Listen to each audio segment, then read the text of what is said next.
Hello guys! Ito po. Ngayon po, gagawin natin. Ito yung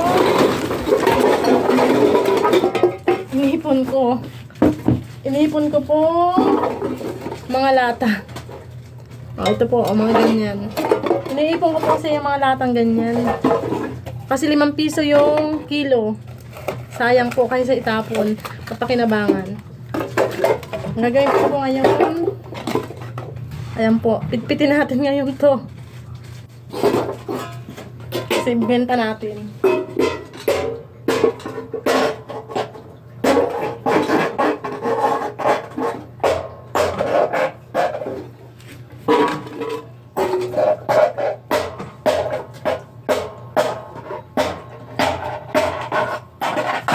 Ayan po.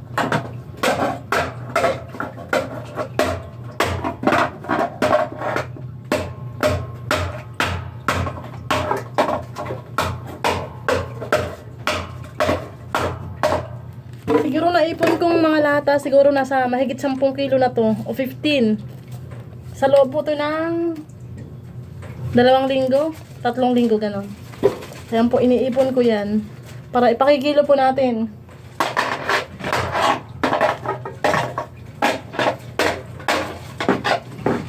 Kapag madiskarte ka guys, ayan, makakain ka sa isang araw.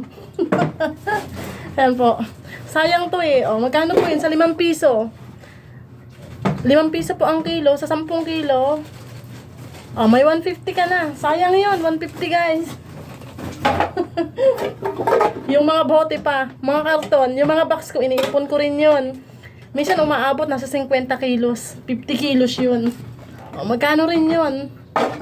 Sa loob lang yun ng 2 o 3 linggo. Ganun na. Naiipon agad.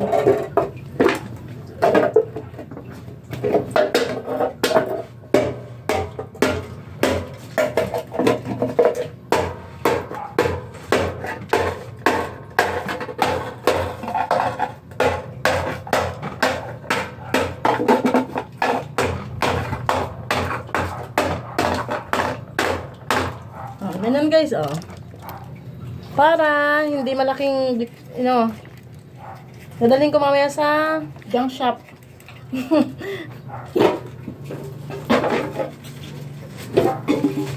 Diskarte lang tayo guys.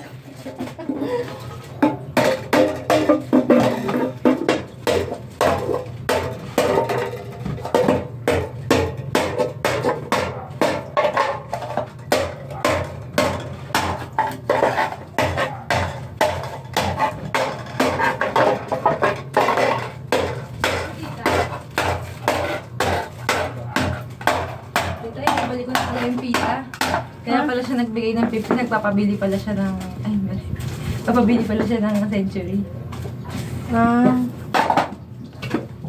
Sorry. Ayan guys. Kaya kayo, pag may mga lata kayo dyan, mga box, ano pa ba? Lalo yung bakal, huwag nyo itatapon. Ipakilo nyo. Dalhin nyo sa junk shop. Pera din yun. Ang ginagawa ko dito, yung pinagbibintahan ko nito, simula nung umpisa pa, tinatabi ko talaga siya. Alam nyo, saan ka nilalagay? Ay, pakikita ko sa inyo kung saan ko tinatago. Ayan po. Dito po. Ayan po. Diyan ko po tinatago yung nilalagay yung pinagbintahan ko.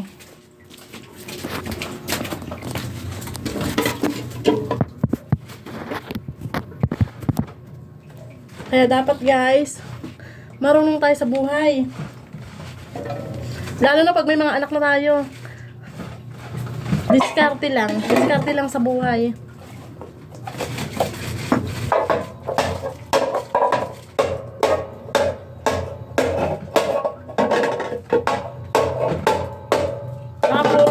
Tinuturuan ko, binibigyan ko yun ng baon araw-araw.